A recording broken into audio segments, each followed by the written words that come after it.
Now on CoastTV News. A final farewell for a fallen hero. He chose duty, he chose responsibility, and he chose to stand where others could be protected. Thousands gather to honor a Delaware state trooper killed in the line of duty. Millsboro moratorium. It shouldn't be 6 months, it should be 6 years. The town considers a pause on new housing. Strong words on rental regulations. It's their goal to kill short-term rentals. 3 options on the table in Ocean City. This is CoastTV News at 6. Development debate in one of the fastest growing towns on Delmarva. Good evening. I'm Madeline Overturf. And I'm Charlie Sakaitis. Welcome to our News at 6. Our top story tonight is a hearing in Millsboro that could pause residential building applications for the next 6 months. This moratorium would only apply to housing developments, not businesses or anything like that. A Millsboro council member says now is the time for a pause, as he expects the state to adopt new affordable housing regulations that will impact and zoning maps town-wide. Coast TV News reporter Brandon Ferguson live in Millsboro. Brandon, this is the first time the moratorium has gone in front of council. Maddie, the proposed moratorium would only apply to future residential building applications and not to any ongoing construction here in Millsboro. People we spoke with tell us the town needs a pause on building, and any further building should be affordable housing, and affordable housing is what inspired this moratorium in the first place. Millsboro is one of the many booming areas in Sussex County, with huge neighborhoods currently in the process of being built. Millsboro also has a lot of affordable housing as well, according to town council members. It's the impending statewide regulations and rules behind affordable housing that prompted council member Marty Presley to propose the 6-month moratorium. It shouldn't be 6 months, it should be 6 years because this community has grown so much. Presley expects the state to pass these 9 objectives, which he says in turn would affect regulations and rules everywhere. Some include increasing and expanding funding opportunities for affordable housing and adopting a statewide building code. These objectives are from the final report from the state's Affordable Housing Production Task Force. Liz Smith is okay with the pause and wants more affordable housing in town. I think affordable housing ought to be one of the most important things that this county ought to focus on. Others say without affordable housing, people are left to leave Sussex County. Having a nephew who's only 26, the possibility of him buying a home here is slim to none. With a public hearing in under an hour, the people in Millsboro will have their say on whether buildings should pause or continue, with new affordable housing regulations looming statewide. Tonight's meeting starts here at 7, and the moratorium public hearing is the last item on tonight's agenda, and it's not clear yet after the hearing if there will be a vote on this moratorium. You can tune in to Coast TV News at 11 to find out what comes of this public hearing. Live in Millsboro, Brandon Ferguson, Coast TV News. Thank you, Brandon. In a neighboring town, Dagsboro, a moratorium on new development is already in place. This past fall, the town extended the pause for up to 120 days to give more time to revise fees and impact charges and the town charter after strong feedback from builders who said fee hikes could hurt business. Dagsboro's mayor says council expects to finish updates before the moratorium is up and says projects that are already approved will not be affected. Hundreds gathered today at the University of Delaware to honor the life of fallen Delaware State Police Corporal Matthew Ty Snook. He was shot on December 23rd while working an overtime shift at the Wilmington DMV. Coast TV News reporter and anchor Christina DeRobertis is in our newsroom. Christina, Corporal Snook is survived by his wife and his 1-year-old daughter. Yes, Charlie, and Corporal Snook's widow did actually speak at the ceremony today. The trooper is being remembered as a hero, and law enforcement from all over the region, even all over the country, came out to honor him today. Before sunrise, it was led by dozens of motorcycles escorting the hearse to the Bob Carpenter Center that's at the University of Delaware. Troopers carried Corporal Snook's casket inside, and loved ones, colleagues, Neighbors all came to pay their respects today. U.S. Attorney General Pam Bondi was actually there, as well as Governor Matt Meyer. But I do want you to hear from Corporal Snook's wife, Lauren. Ty was ambushed. Ty was shot from behind. He never had a chance to see what was coming. That truth is painful, but we will not soften it and we will not sensationalize it. Because evil does not get the final word, and we cannot let it win. We are told Newcastle County officers were working some extra shifts today so that all of the Delaware State Troopers could be at the ceremony, and Corporal Snook's family is now attending a private burial ceremony. Back to you. We have more on Corporal Snook's celebration of life and fundraisers for the family right now on CoastTV.com. New tonight, this sign at the Deltec Stanton campus in Newark sparking outrage online. You see the sign on your screen posted at the bookstore. It says, quote, opening late due to whatever that was going on this morning, quote. It appears to reference Trooper Snook's funeral, which caused many roads in the area to shut down. Now, follow me on this one. Deltec says a third-party vendor runs that bookstore, and now the college is demanding an apology from them. The Venezuelan American community continues to react to the capture of Nicolas Maduro and his wife. Many have questions about oil interests. One Rehoboth Beach restaurant owner says that needs to be clarified.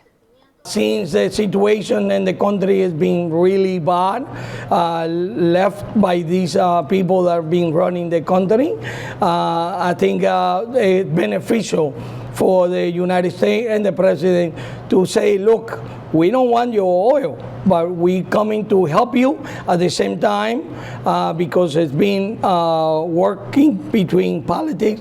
We're going to help you, but at the same time, we would like to see if it's possible for you guys to come and help us with oil also. Caraguan says he migrated to the U.S. in 1976. The last time he was in Venezuela was almost 20 years ago.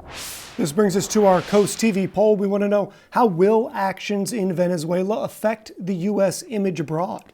Let's take a look at the results. 55% of voters saying improve it, 43% say hurt it, 2% say no change. And we do have a comment from Dennis and Lewis. He says, we have shown the world that our president has no regard for the rule of law or the sovereignty of other nations. If you haven't voted yet or left a comment, though many people have, please do so CoastTV.com or our mobile app, and we'll have updates at 11. As we take a live look outside now into Ocean City, our First Alert Chief Meteorologist Paul Williams joins us with a look at our forecast. Well, we're going to stay a bit on the cloudy side for tonight and even most of Tuesday, but then we're going to have brilliant, beautiful sunshine that's going to warm us up nicely by the time we get to the hump day. But in Ocean City right now, we're relatively tranquil for us. We have the winds at 15 miles per hour, but not seeing any precipitation. We're at 42 degrees, and we anticipate staying in the lower 40s for the rest of the night with mostly cloudy skies staying pretty persistent over the Ocean View area. Overall, we're still quiet in the upper atmosphere. We see a few clouds skating across portions of the Delmarva Peninsula, but relatively speaking, we're staying pretty quiet. Widening the scope here, we have high pressure that's in control of our weather, keeping us relatively quiet, although it's not clearing the cloud cover out like it would typically or normally do. We look for cloud cover to stay a bit thick for us going even into Tuesday, but Wednesday, the worm really turns. We'll talk about how warm we're going to get and why it's going to almost feel like a spring day. The main beach boardwalk at the McBride Bathhouse is closed for repairs. While the boardwalk is worked on, the beach can still be accessed at various points in the state park, including the point nearby Fort Miles. Park goers we spoke with say they are all for the upgrade. It's important because of the visitors that come here from really all around the world. We get visitors, and it's important to put our best foot forward. The closure of the boardwalk is from both parking lot and the beach sides, but again, to be clear, the beach itself, that is still open. Starting today, intermittent lane closures on the Route 54 bridge in Fenwick Island. You can see the area of the bridge here now, and we have some shots of it from our Coast Copter. Now, DelDOT says construction on that bridge, that is going to last until April 30th. There's also work on the Route 50 bridge starting today. A total closure is January 20th to February 3rd, with occasional single-lane closures in Ocean City before and after that. And we're just getting started this evening. In sports, girls basketball in full swing this new year. A preview of a must-watch game in the Bayside South Division. And temperatures are going to go from the 30s to the 40s to the 50s and maybe even the 60s, believe it or not. But first, new regulations on short-term rentals in Ocean City will be discussed tonight. We'll take you through them in just 60 seconds. This is Coast TV News at 6. Hotels are not the only option for vacationers in Ocean City. Short-term rentals are all over the coastal town. But the Ocean City Council will debate new regulations on some of those rentals. Coast TV News reporter Kevin Zappé live in Ocean City. Kevin, the town has 3 options on the table. Maddie, Charlie, the discussions on short-term rentals has been a hot topic since late 2024. And tonight, the Ocean City Council will be discussing whether to phase out, freeze, or cap the existing short-term rental licenses in those areas altogether. Sunseekers looking to stay in Ocean City for the weekend have hundreds of options to choose from. Hotels, motels, or even a short-term rental. But for some homeowners who want to rent out their home and need a rental license will be denied depending on where they live. And while Linda Foster thinks regulations like these need to be in place, the uncertainty of who's going to be next door to you is really unsettling. Others like Terry Miller and Robert Knauer believe this local government is picking winners and losers. So this is the trends over the prime season over the past couple of years. The blue line shows the hotel revenue per hotel room, and the orange line shows the short-term rental revenue per room. And it's hotel protectionism that they're trying to do. The Ocean City Council recently extended the current moratorium by 1 year, restricting any new business rental license in residential areas and mobile home communities. And on Monday, the council will discuss how to move forward. 3 options are on the table: phasing out, freezing, or capping short-term rentals in residential areas and mobile home districts. Phasing out would eventually eliminate short-term rentals in these areas by ending licenses when properties are sold or not renewed. A freeze would lock in the current number of licenses with no new ones issued. A cap would allow a limited number of additional licenses, and a 4th option is also being considered, doing none of the above, something Miller hopes will happen. It's their goal to kill short-term rentals in these neighborhoods, and that's what all of their proposals aim to do, is to kill short-term rentals in these neighborhoods. And that is not what is needed. But Foster hopes to see these rentals eventually phase out. When you live here year-round and you never know what's arriving next door, it becomes a point of anxiety. With only a few ideas left on the table, we'll have to wait and see which direction the council decides to go. Miller and Knauer are currently at tonight's meeting in the hopes to sway what the council's decision will be before it's too late. I'm Kevin Zappé, live in Ocean City, Coast TV News. Coming up next, Paul Williams in our Coast TV First Alert Weather Center with your full forecast after this. Well, because we're expecting an abundance of moisture, some cloudy skies and overcast, we could see a little bit of fog developing in some areas and getting a lot of moisture that's hovering over the Rehoboth Beach area for right now. And we're picking up on camera a temperature of 40 degrees. Now, we are going to stay near the 40-degree mark, slightly above, and right there at that mark for the rest of the night, with mostly cloudy skies and really just an abundance of moisture in general. But at least we're not quite as cold as we have been, in the previous few days. For example, we're at 39 degrees right now in Georgetown, Laurel, Redden, Harrington, Bridgeville, but also in Ocean Pines. But we're in the 40s, all of locations. Now, we are warmer. In fact, now we're 7 to 11 degrees warmer now than we were just 24 hours ago. So we're trending in the warm direction despite the lack of sunshine due to the cloud cover staying so thick in the first place. Live radar is indicating just how clear we are at this present time. Well, we do have a system that's going to be eventually moving in our direction, but it's so slow, it's not that big a deal. A couple of things to keep in mind before I go to the main dish here. The average high today, 46. We got up to 40 degrees. And we're warmer. We're 11 degrees warmer. So that tells you how cold we've been trending. And that's really the big deal. Even as we go throughout the overnight and for Tuesday, we're going to stay cloudy, but we're still going to warm up a little bit more so each day. So your dog walking forecast starting at noon, it stays cloudy. A peak of sunshine just briefly. 1 o'clock, and then we're going back to being cloudy all over the place, with the winds primarily pushing out of the south. Remember I was talking about the temperature trends? Well, here's the thing. Take a look at all the blues, here, and all the way from the 30th on. That means that we had those numbers lower than the norm for this time of the year. Red and pink a little bit above. So we've been trending blue, but we're going to trend red here for the next couple of days, starting as early as tomorrow. 48 to 50 degrees, winds out of the west for most locations. Now, the winds are out of the south for Tuesday, and then Wednesday they shift directly out of the west. So that's going to help us out a little bit. Now, our highs for tomorrow, we're looking for 50s, winds out of the west southwest, and 50 degrees for the high in Cambridge, and 54 for the high in Snow Hill. But you'll notice as we go from Tuesday to Wednesday, we clear up nicely, and then we get a chance to warm to near 60 degrees because a January thaw kicks in Wednesday, Thursday, Friday, going into Saturday. Here's a look at your extended forecast.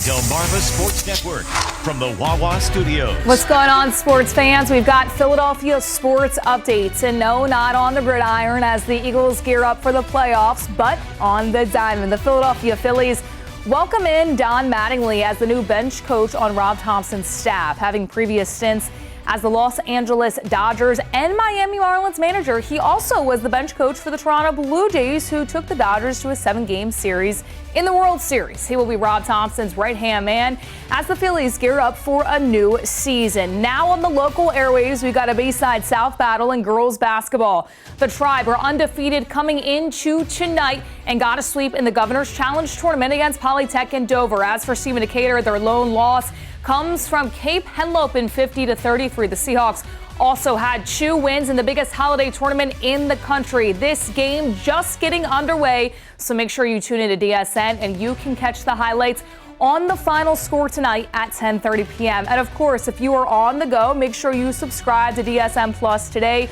for up to 5 live contests every evening. Have a great night, everybody. Soaring Over the Shore is sponsored by Morse Roofing and Siding. Wagaman's Pond is 41 acres large and gets up to 7 feet deep. A courtesy dock helps bass boats up to 20 feet long get on the water, popular for fishing. Largemouth bass, sunfish, perch, and bluegill call the pond home. Nestled between neighborhoods and along kind of a busy road, Wagaman's Pond is Midtown Serenity here in Milton. We're going to stay cloudy, overcast overnight, and will stay cloudy most of Tuesday. But despite the lack of access to sunshine, we will get a chance to start warming up on Tuesday and then really feeling like a spring day by Wednesday. In Milford right now, we're holding at 40 degrees. Dew point's 31, so we have the moisture content a bit on the warm side, high side for us in the atmosphere. Our umbrella giveaway winner is Gail Amiot of Milton. Congratulations, courtesy of Paul Davis Restoration and Home Remodeling. Now be sure you come by the station in Milton and pick up your umbrella, Gail. And as you take a look at that, listen, we might not need the umbrella in the immediate future, but by Saturday you might. So you can always keep up with your forecast by calling our weather line, 443-880. Your forecast is just a phone call away, sponsored by the law offices of Bruckstead, Mendalis, and Federico. And finally, here's a look at your exclusive 10-day forecast. Now, we're staying cloudy on Tuesday, 52. Then we jump up to 58 and sunshine on Wednesday, back to 54 and a few clouds on Thursday, back to being cloudy, but 62 on Friday. Chance of rain trying to develop on Saturday. Then we drop off again with another potent cold front and Arctic blast. That looks like it's going to be a sure thing and dropping us by nearly 20 degrees going into next week. So enjoy this week's mild situation. We will take it. Awesome. Thank you, Paul, and thanks for joining us here for Coast TV News at 6. For more news, more local weather, download our Coast TV News app. The NBC Nightly News is up next. And we'll see you later tonight for Coast TV News at 11. Have a great evening.